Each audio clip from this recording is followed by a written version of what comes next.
called Christmas crack, and it might just be because somebody said I can eat the whole pan by myself. I get myself sick off these because they're so addicting. But we start off by laying down some saltine crackers. This reminds me of my childhood because the only time I would eat them was when I was sick, and they were always paired with chicken noodle soup. I wouldn't call them one of my favorite foods, so I'm interested to see why these are so addicting, because these essentially taste like nothing. But people in the comments were also suggesting that they use Ritz crackers, pretzels. Someone even said they use shortbread and that we can thank them later.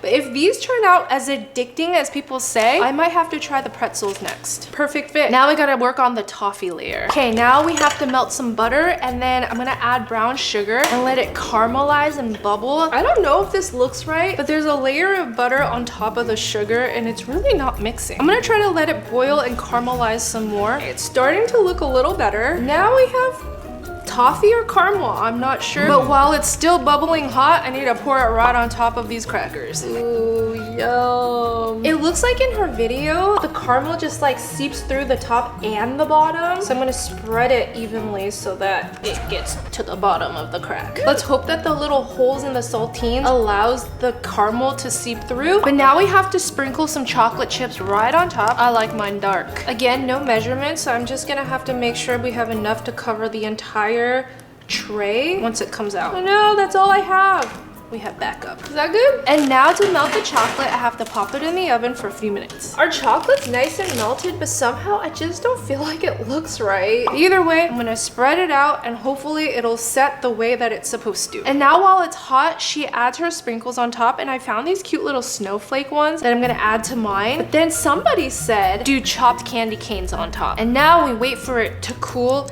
and harden like crack. It's nice and firm. It's crack time. I think the best way to do this is just to take it out of the pan and then just slam it on the counter. Does it do anything?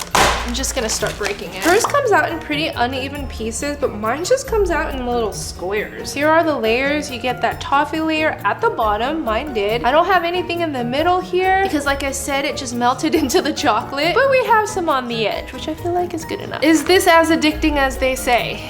I just tried a piece with the candy cane in it, and I have to say, it lives up to the hype. Because for once, the saltines came through with the saltiness, and I can taste the caramel toffee with the chocolate on top. It could be a little bit harder in my opinion, but I think I just need to set it for a little bit longer. But yeah, I can see myself eating this entire pan too. So I'm gonna give this Christmas crack a 9 out of 10.